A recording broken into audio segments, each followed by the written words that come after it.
सरबजीत कौर ने लिखा है, गुरुदेव आज सुबह पार्क में टहलते हुए ईश्वर कण कण में है ऐसा भाव आते ही मेरा ज़मीन पर चलना मुश्किल हो गया।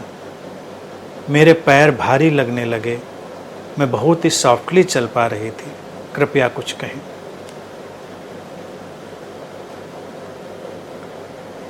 जो हुआ सुंदर हुआ। ईश्वर कण कण में है, परमात्मा कण कण में है, ये हम सुनते ज़रूर हैं, लेकिन इसका जब अनुभव घटता है तो हमारी संवेदनशीलता बढ़ती है। तो अगर ज़मीन पर पैर रखना मुश्किल हो गया, हमारी चाल में अंतर आ गया, तो इसका अर्थ है कि हमारी संवेदनशीलता बढ़ी। परमात्मा कण कण में है, इसका तात्पर्य क्या है? हम कण कण के प्रति अतिशय रूप से संवेदनशील हो जाएं। अब ऐसा थोड़े कि कण में कोई अलग किस्म का परमात्मा दिखेगा या परमात्मा की कोई हमारी जो छवि है मन में वो दिखेगी। हम ज़्यादा संवेदनशील होंगे। हम जीवन को धड़कता हुआ, बहता हुआ अनुभव करेंगे। ये बहुत अच्छा है, शुभ है, ऐसा अगर हुआ है। ज़मीन पर देखिए हम चलते हैं, लेकिन क्या कभी हमको ये ख्याल आता है कि ज़मीन के प्रति भी हम संवेदनशील हों? हम ज़मीन को रौंदते हुए चले जाते हैं, लेकिन एक साधक, एक मेडिटेटर, एक खोजी, सीकर जब संवेदनशीलता से भरता है तो ज़मीन पर भी ऐसे पांव रखता है जैसे ज़मीन जीवंत है, प्राणवान है। भगवान बुद्ध ने विपश्यना के कई रूप दिए, उसमें उन्होंने एक संक्रमण विपश्यना का रूप दिया। संक्रमण विपश्यना के भी वेरिएशन है, लेकिन उसका एक जो हिस्सा है वो यही है कि ज़मीन पर इतनी संवेदनशीलता से चलो, पैर भी अपने ऐसे रखो जैसे तुम किसी जीवित जगह पर पैर रख रहे हो, जैसे तुम्हारे पैर के नीचे की ज़मीन जिंदा है, सांस ले रही है। एक अर्थ में तो वो जिंदा है ही। धरती ने हमको जीवन दिया है, धरती ने संभाला है हमको, धरती को हम माँ कहते हैं। तो हम उसके ऊपर चलते हैं तो ऐसे ही चल सकते हैं जैसे हम माँ की गोद में चलते हैं।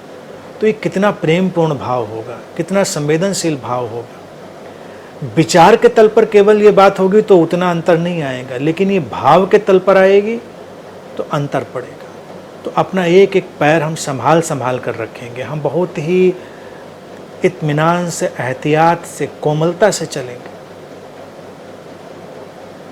एक ध्यानी की चाल ऐसी ही होनी चाहिए कि ज़मीन पर चले, ज़मीन के पूरे सम्मान के साथ, ज़मीन के प्रति पूरी संवेदनशीलता के साथ। यही भाव है जो उसको कण कण में परमात्मा का दर्शन कराता है। कण कण में परमात्मा के व्याप्त होने का अर्थ यही है कि हर कण रहस्य से भरा है। हम नहीं जानते जीवन कितने रहस्यमय ढंग से हमारे चारों तरफ फैला है। जीवन ने कैसे रहस्यमय ढंग से हमको संभाला हुआ है।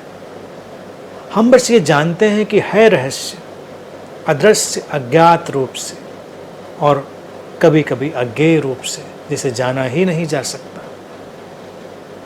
तो इस ढंग से जब हम अपने भीतर उतरते हैं तो ये संवेदनशीलता घटती है।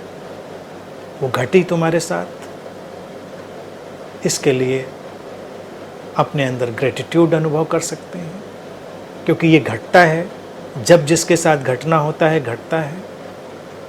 अपने को सौभाग्यशाली समझें कि ऐसा घटा और प्रसन्न रहें। अपनी संवेदनशीलता को, अपनी प्रसन्नता को सहेजें, संभालें और हमेशा